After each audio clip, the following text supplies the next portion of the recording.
Ayọ̀, jẹ́ kí n sọ tọrọ kan fún ẹ. You have to be very focused about life. O lè máa sọ wípé kíní kan kó má mọ obìnrin tó máa gbé. Owó tó bá ń gbélé. How are you going to settle down with a woman? Ọ̀rọ̀ ilé ayé òde rí bẹ́ẹ̀ ọ̀rọ̀ obìnrin dangerous gan. Ẹ ṣé gan kú.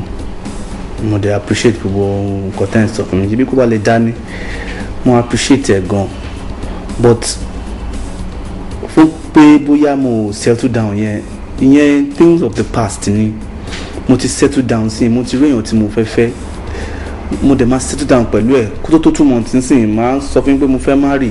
À ń sọ pé o sọ bẹ́ẹ̀ o because o sọ pé o ti change. Àná ni ọ̀rẹ́ mi ṣe ń sọ pé òun rí ẹ within 2 days with 2 different set of ladies.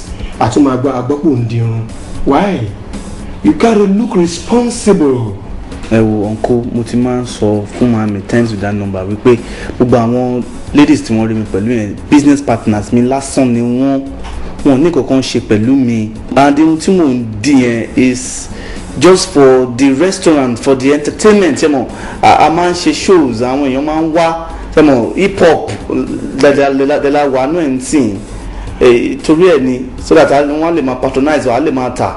Ayọ̀, ìwọ nìkan ló ní obìnrin tó jẹ́ business partners ni. How do you want the woman you want to follow to take you serious? And after that one, you could still dress responsibly and run a restaurant. Ṣé o bínú pẹ̀lú gbogbo nǹkan tí mo ń bẹ̀ sá? Oh no. Because I just want it to be well with you. Mo máa change. Ọlọ́run á jẹ́ kó change. Kí ni o máa jẹ ká tó jáde lọ sí ìta lọ? Jẹun sir. O sure? Okay. Wọ́n láti ṣẹlẹ̀ wọ́n ni yẹn. Wọ́n láwọn náà. Ó tún ṣẹlẹ̀ wo. Restaurant ti jóná. Mo dáràn. Mo láti fẹ́ bẹ̀rẹ̀. Restaurant ti jóná. Nǹkan tí mo gbọ́ nígbà tí mo bá àwọn èrò ń bẹ̀ ní ìdájí. Kí ló ṣẹlẹ̀ ọ̀pọ̀ ìjẹ́ gbọ́mọ̀ tó ṣẹlẹ̀ náà? Wọ́n lọ́mọ obìnrin kan ló wá ní ìdájí tó wá sọ náà sí pé àwọn dẹ̀ lé iṣẹ́ làwọn ò bá. Ṣé olùkọ́ obìnrin ti kó bá a báyìí? Ìgbà tí fẹ́ bẹ̀rẹ̀. Ó bí mo obìnrin tó kó bá a báyìí o. Ìdáhùn mo láwọn ọ̀rọ̀ obìnrin kan aládùúgbò tí mo bá ń bẹ̀ ni báwo dé àwọn dẹ̀ lé iṣẹ́ làwọn ò bá. Ẹ̀wọ̀n nídàjí gan ló wà. Ọmọbìnrin kan.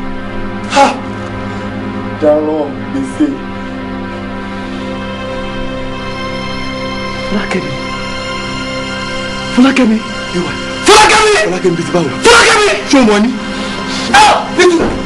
Ayọ̀. Fọlákẹ́. Kí ló ṣẹlẹ̀? Ayọ̀. Fọlákẹ́mi. Kí ló ṣẹlẹ̀? Owó kí ló ṣẹlẹ̀? Kí ló ṣẹlẹ̀? Kí ló ṣẹlẹ̀ náà?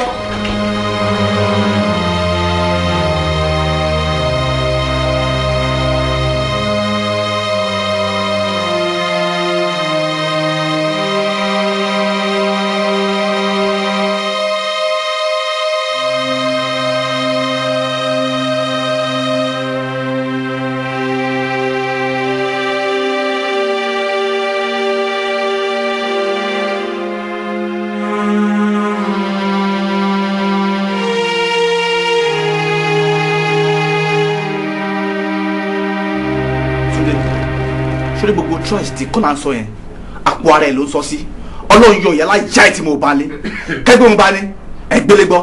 Jerry, mo fẹ́ gbọ́ anything carelessness wa àti kọ́lá ni ok kò sí kò tá a máa ṣe mọ́ nísìnyí a máa gbà fọlọ́run ni. Èmi fi ilẹ̀ fọlọ́run so Ọlọ́run ló máa wá látòkè láti wá dájọ́ èèyàn no èmi ni máa dájọ́ nǹkan mi just watch me. Ayọ̀ take it easy Ayọ̀.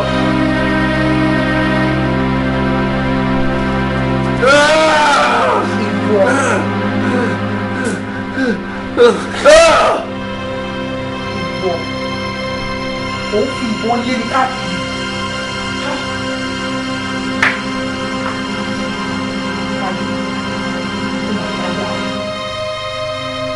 Ohun gbogbo ìlú ìfowópamọ́ obìnrin tó lè fi ṣeré ó wá di èmi Fọlákẹ́.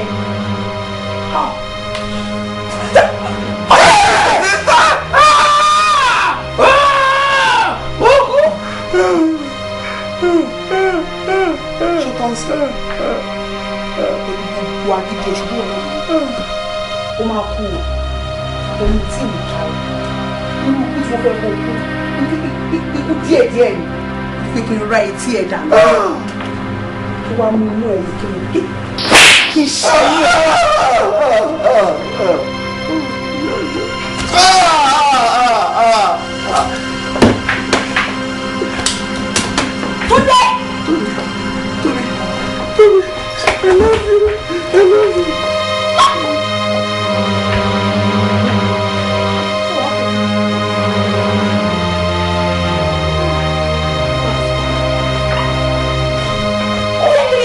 I love you. I love you.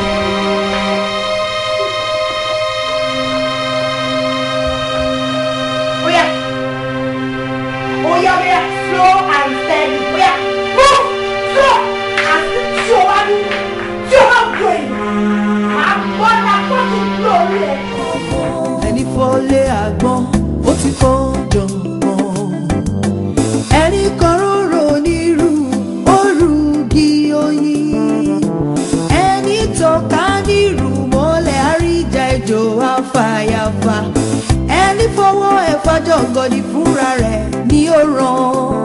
Ìlà Tinrin ọ̀nà àbáwáyé ẹ̀dá ká má ṣe ní ṣekúṣe pẹ̀lẹ́ tó wà lọ́wọ́ kó má bàa kojú ro sí ni. Ìlà Tinrin aráyé ẹ̀ wá kọ́gbọ́n.